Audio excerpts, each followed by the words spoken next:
Hi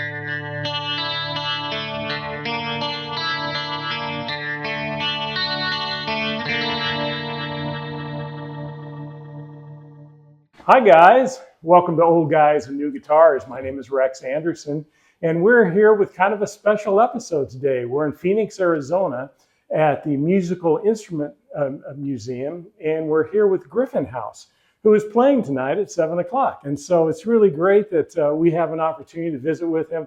He just finished up his sound check, and so we're going to just kind of run him through the paces of the show in terms of talking about guitars and maybe even get a reaction to a guitar that I brought along. So Griffin, thank you very much, man, for making the time to come here. Yeah. You know, I know you've been here a couple of times to the MIM. Mm-hmm.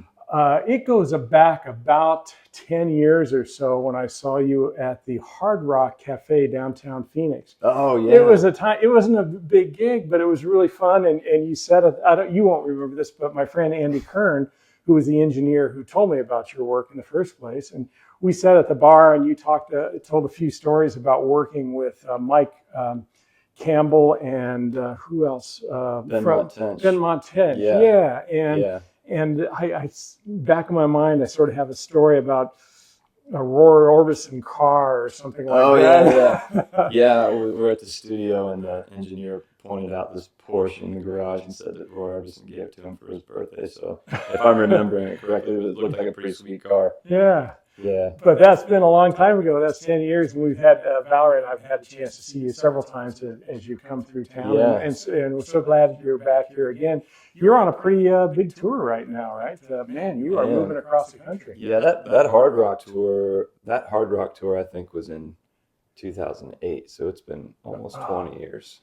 2008, is that far back? It was. Oh my God. Because I remember that was a really tough tour for me because I was going around playing all these Hard Rocks, and we were doing that because we'd made a music video and they played music videos in the Hard Rock, so we were kind of trying to like suck up to them and get them to play our video. It was a brutal tour. There was one night I was in Houston and it was just like I was like sitting in the middle of the restaurant. They didn't even have a stage. It was so weird.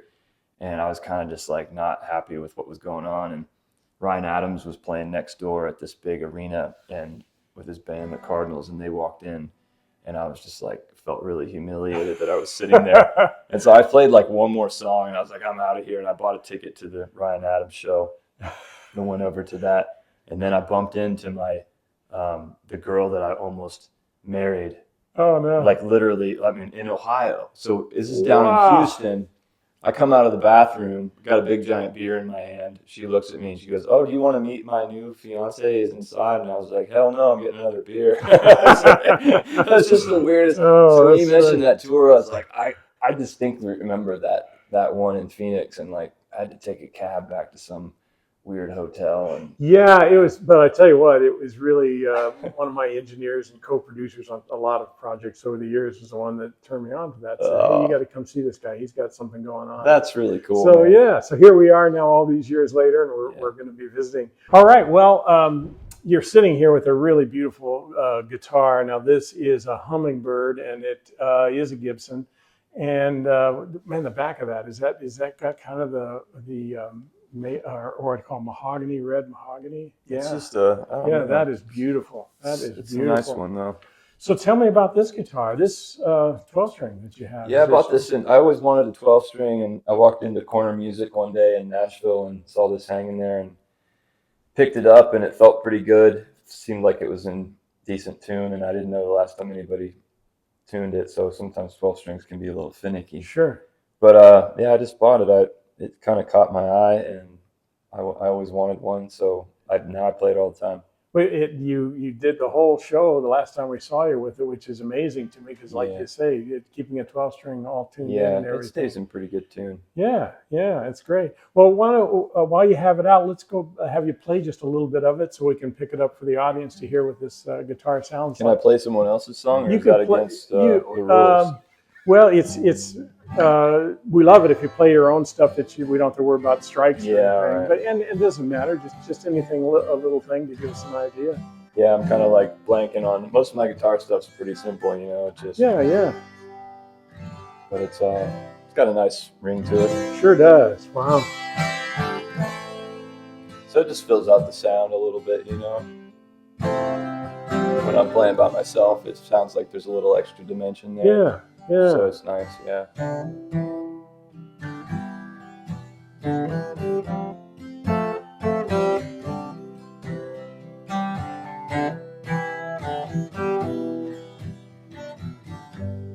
Wow, it's really nice.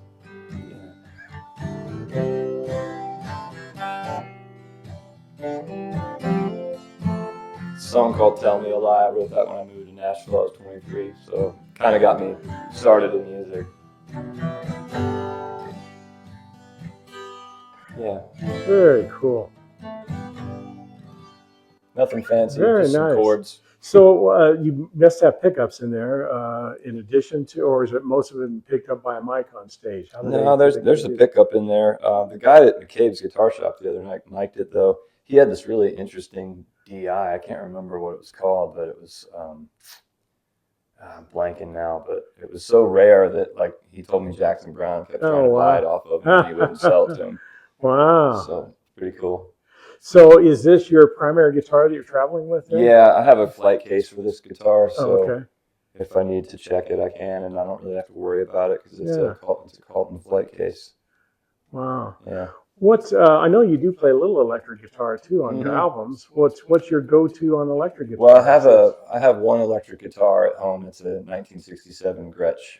It's an orange Chet Atkins Nashville guitar with a belt buckle protector on the back. So it's super vintage, and everybody that ever sees it wants to buy it off of me. And I got it at Mike's Music in Cincinnati and traded a 1965 Gibson Country and Western for it. So wow, I think they were both around $2,500, and so I did it even trade because I wanted an electric.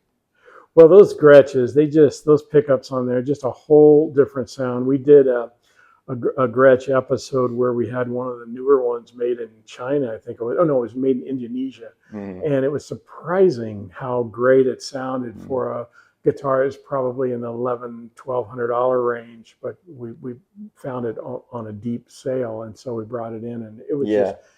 I'm surprised at the quality level that's coming in now for a much lower price, because Gretches just have always been great, but they really get up there on their American made or their Japanese made ones. Yeah, both of those are pretty expensive. I know. Somebody was showing me a guitar the other day that they bought from, might have been over there somewhere, and it was just like a $300 guitar, and it was beautiful. It was so in tune. It was great, and so. Yeah, really surprising. Maybe I'm a sucker for paying so much for this one, but it was. So, is this guitar inspired some of your songwriting? Yeah, for sure. I think every song has or every guitar has like new songs in it. You know, I think they bring out different things, and chords sound different on different guitars and different frequencies, so it kind of can get you to sing things that you normally wouldn't sing if you're just playing the same guitar all the time. Do you start a lot of times with your songwriting with kind of a rhythm or a feel to some chord changes, and then a subject matter comes in, or do you start with a subject matter and kind of do the opposite of that, try to find something? A little bit of both, whatever works, but a lot of times I'm just playing around and hit something by mistake that sounds like a mistake, but then sounds kind of cool and turns into something else. Or I don't know. Songs come in all different ways, you know, kind of.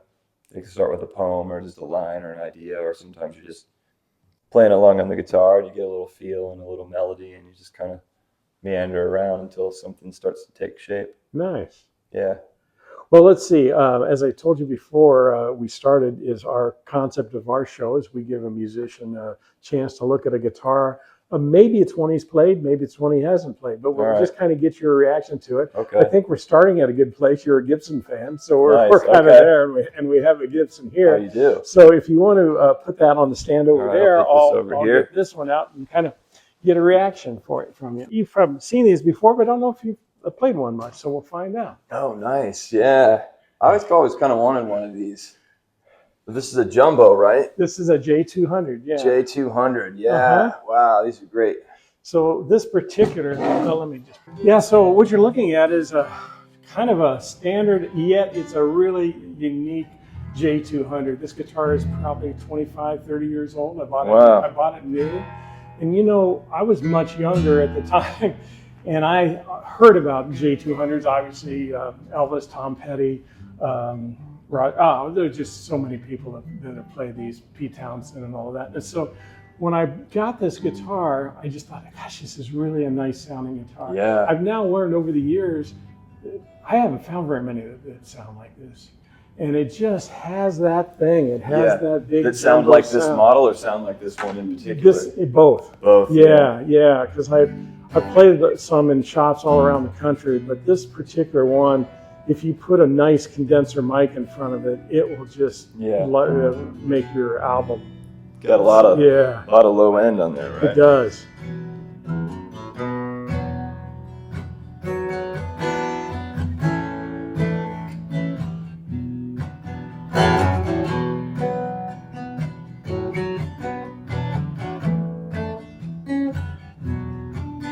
Yeah, that's really nice.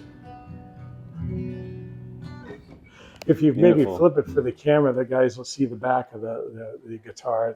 It's got this. That is the other thing kind of unique about it. That is. Oh yeah, that's nice. It's really nice. A flame maple top to it. And that's got a nice little inlay in there. Yeah. It's almost like a southwestern. Yeah. Vibe. Now these, were about half the price at the time I bought it than what you are now on these things. Really? They've all gone up in price. Have they? Pretty crazy.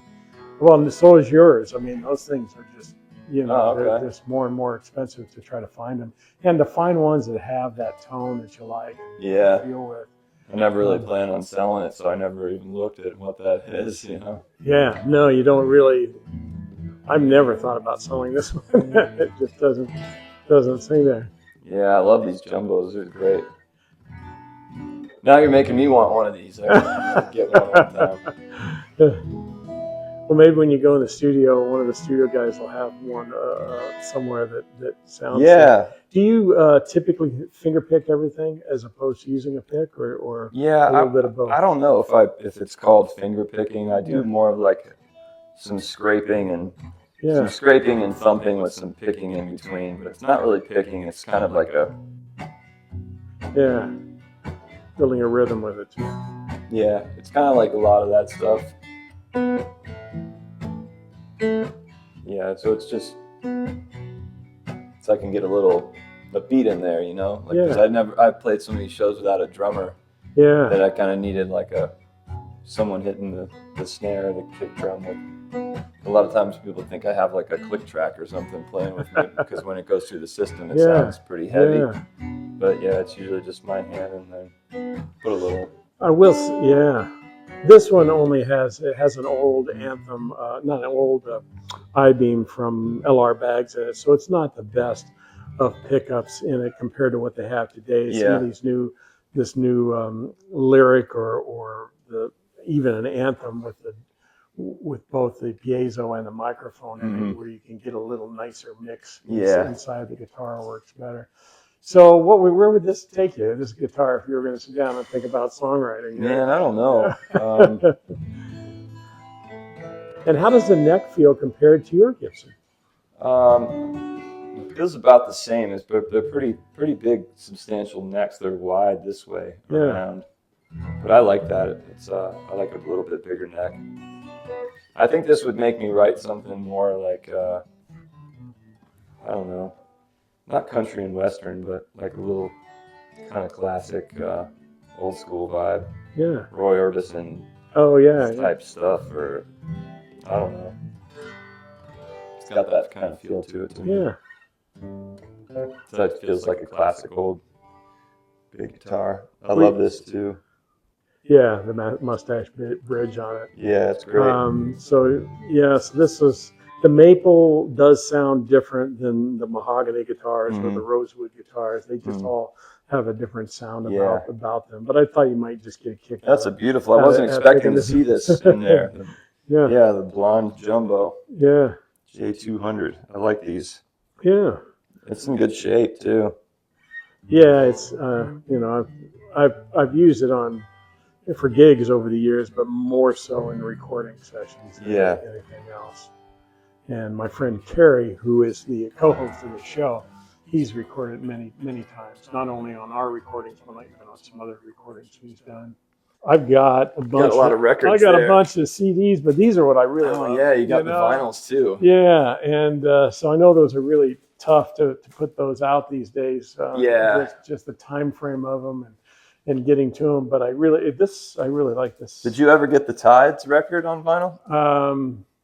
No, I didn't. Yeah, I think it sold out faster than what I thought. Yeah. This was the film. I'm sorry. I should show these up here on the camera. These are just a couple pieces of vinyl that I have of Griffin's records. I love vinyl. I also have the CDs, but I really like vinyl. All the albums are good, but this is really nice. And then this was the album of a film that you made. Yeah. A documentary, right? Yeah, I made the album first, and then there was a song on there called Rising Star that was sort of like a spoof of like country cliche singer. Yeah. So my friend Tyler and I wrote the song in Nashville one day and thought we'd just think of any cliche we could think of that went along with like a country guy in Nashville. And then we made a music documentary and it ended up being called Rising Star after the name of that song. So. Yeah.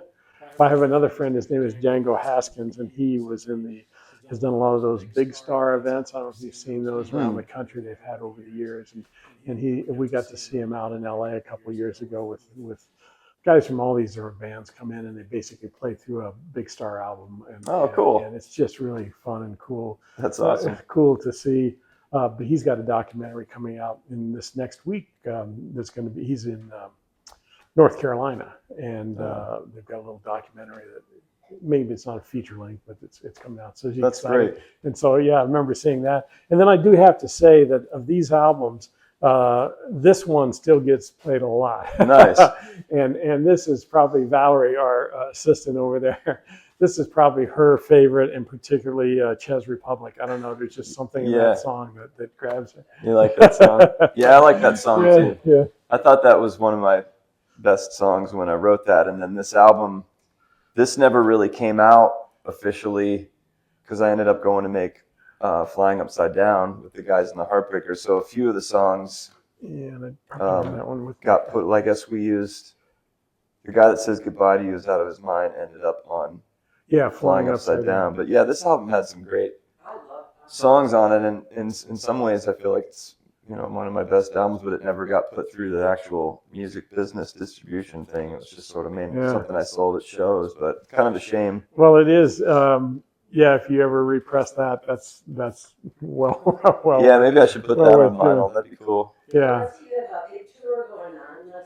Yeah. Just tell us a little bit about some of your dates coming up. So our audience knows I've kind of lost track now. I mean, I'm out west right now doing a West Coast run. So I'm here tonight in Phoenix, and then I'll be up in Boise on the 30th of April and Denver on May 1st, and then Boulder on the 2nd, 3rd, and then I go down to Texas for some shows in May, and then in June I'm in Madison, Milwaukee, Chicago, and St. Louis, and then after that I lose track. I don't know where I am after that, but yeah, it's pretty So how's it going with family life? Good. Having a kid, you have a daughter? I have two daughters. Two daughters, yeah. Emma and Clara.